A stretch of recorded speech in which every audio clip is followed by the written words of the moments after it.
Welcome to Gearbox Labs. My name is Isabel. I'm here with Peter, and today we are going to use Tinkercad for design our next project, which is the digital design for multiple LEDs.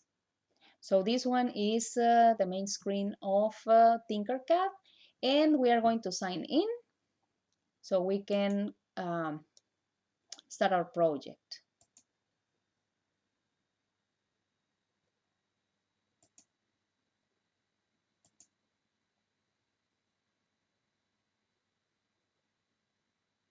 So we have in Tinkercad already. We are going to use circuits, creating a new one.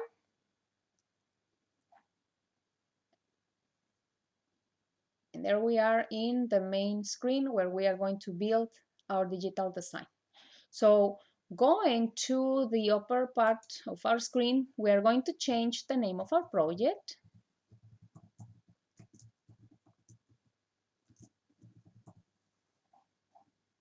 And our project is going to be saved. The next thing is going to be searching for our components. We are going to start with a microcontroller, placing this one at the top of our screen. Then our breadboard.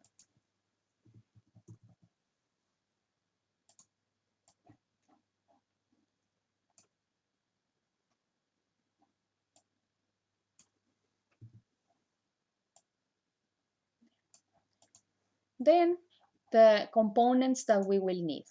So in this case, we are going to get our LEDs.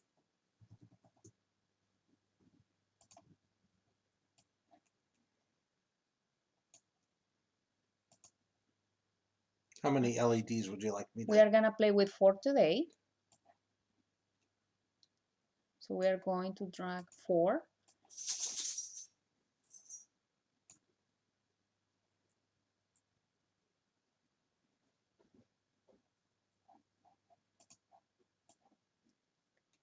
And then we are going to change the colors.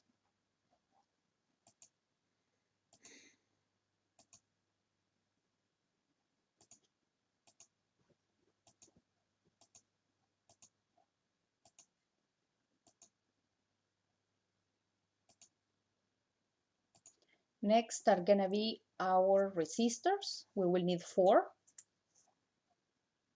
Well, the resistors at the top, I can just drag it over.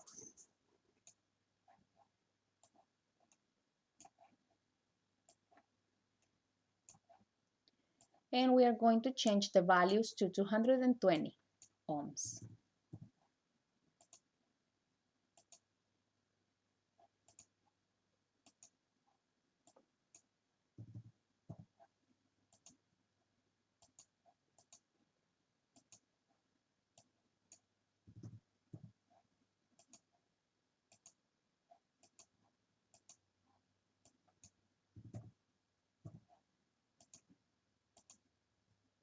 There we go. Great. Next is going to be to place the LEDs on the breadboard.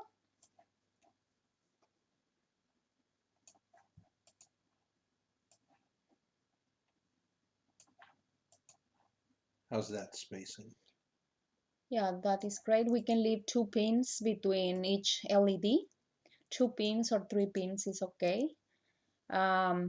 Then we are going to place the resistors in front of the cathode, and it's between the cathode and the blue section of the breadboard or ground. So cathode pin on the LED that shares the row with one side of the resistor, and that connects to the negative, the cathode side of the breadboard. Oh, sorry. All right. So we are going to do the same for the other 3.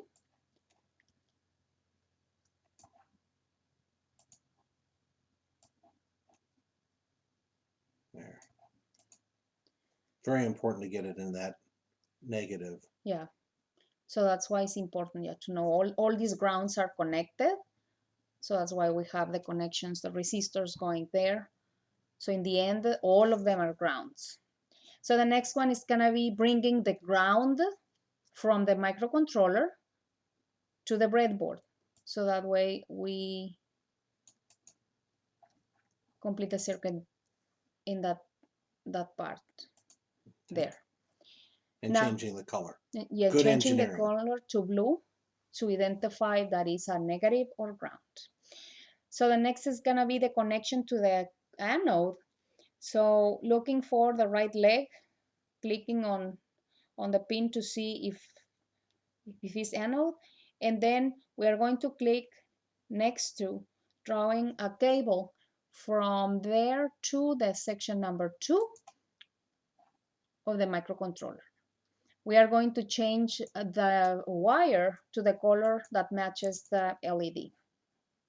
We are going to do the same with the next LED to digital or D3. The next one goes to D4. And we can leave that green. And the last one is gonna be D5. So that way we have our circuit complete. The next thing is gonna be the typing of code. We can move our project using the mouse to Just to see those wires a little bit better. exactly. Okay, Yeah. great. Okay. So the next thing is gonna be the section of coding, top right. Change it to text. We are going to continue using text and then running the simulation to see if the microcontroller, the LEDs are blinking. No short circuits. No. So very good. So we are going to erase the code, the sample. So we are going to start typing ours. All right, we are going to use a different pattern for blinking these LEDs. There is another way to do it. So we are going to start with the void setup directly.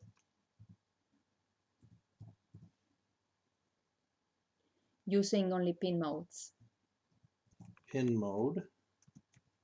And then 2. Output. Okay. Parentheses. That. And that sets the first one like that. The first digital connection, right? All right.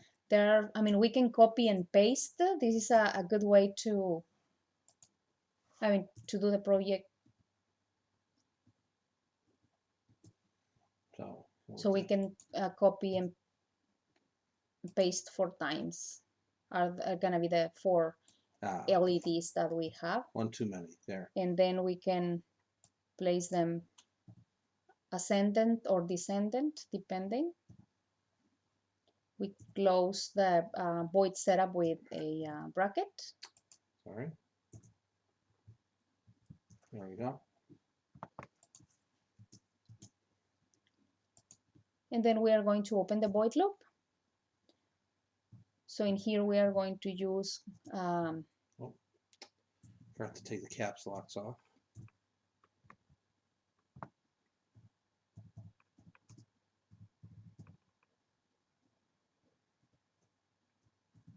Okay. We are going to use void loops, opening a bracket, and then we are going to use function flash.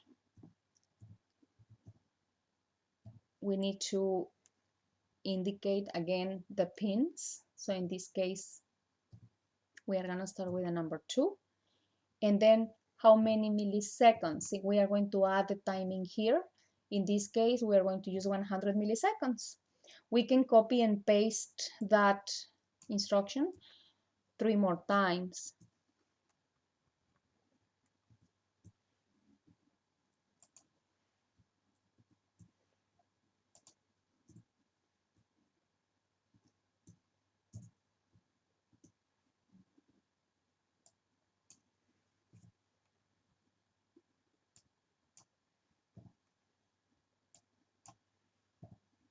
Okay.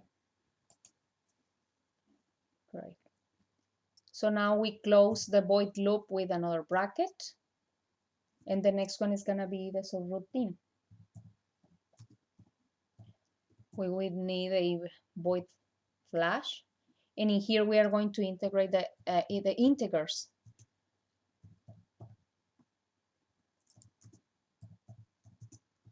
Integer pin and weight. Okay, and then a bracket. So now the bracket for opening, which is the digital write. So we are going to type in there the digital write for turning the LED on and off.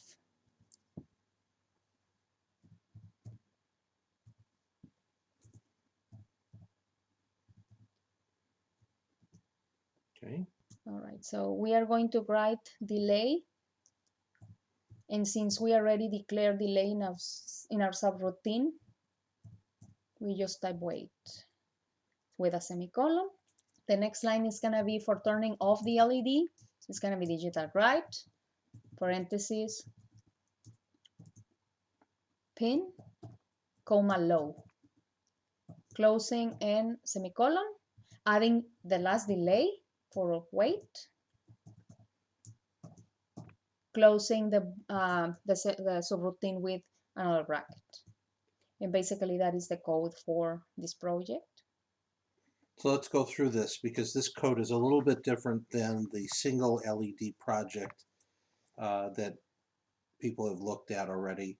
This would be it's got some complexities and some differences here. So in the first part, we're setting the pin modes, and instead of using a variable, we're actually putting the pin number directly into the statement. So it's a pretty straightforward process. We're declaring each as an output. We have the void loop, which you've seen before, but in this case we're using a subroutine called flash. And flash is going to send two pieces of data, the pin number and then the delay, the wait value, to the subroutine. So the first flash gets called and it goes down here and it says the first number is a pin, the second number is a wait, and we put those into the subroutine. It does whatever the subroutine tells us to do, and then comes back and executes the next line. And you can see here that this is now pin 3. So a little bit different. Subroutines are great because they're very efficient coding. And then you can see here in the subroutine's called flash. It has two variables, one called pin, one called wait, and that data comes from up in the loop. And we're going to turn it on, wait some time, turn it off, wait some time, and then go back and get more data. Very interesting. I like subroutines. Another way to very clean to do this LED blinking. All right, let's see if I don't have any typos.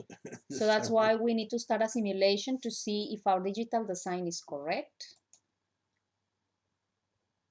And if it's correct, well, that is the result. Excellent, excellent. No typos this time. And it's what engineers do when the simulation is working, coding and wiring are working, they function. The next thing is gonna be the engineering prototype or the wiring. Excellent. So I'll stop the simulation. There are some other challenges, but that is gonna be for our next video. What other challenges would you do with this one? You change your weights, maybe add more LEDs. There are other challenges, other ways to work with this LED project. We can add, of course, more LEDs by modifying the void setup. And as well, in void loop, we can modify the time, the delays. Instead of hundreds, we can use 200, we can use 500, depending. And in void flash as well, the last part of our code, we can change low to high, high to low, and that changes the pattern of the LED blinking. One thing I saw in some code recently was they did some math here. and where they did a multiplication. Um, so here, delay 2 times wait. So it actually is going to shut the light off and wait 200, 200 milliseconds in this case. It would change the pattern a little bit. There's all sorts of interesting things that you can do. Yeah, like that. So that is going to be another way to apply mathematics in the code. Absolutely. And I mean, you could go crazy with that and say Mm-hmm. 5 times wait. That's going to make it a half a second. Yeah. Yeah, you can see it's a little bit different this the time. pattern changes. Okay. Right. Very, very cool. So there are a lot of things that you can do within this code to change it. Obviously, that's the challenge. Go and make this project your own and do something different with it. Right. By using the knowledge you have in math or physics, yeah, the code can be modified. We wanted to thank you for participating in this tutorial for multiple LEDs. You learned a little bit about subroutines, a little bit about how you can change the variables and the math inside, and how you can do the coding a little bit different. Thank you for watching, and we're going to go on to the next tutorial, which is how to work with a piezoelectric buzzer.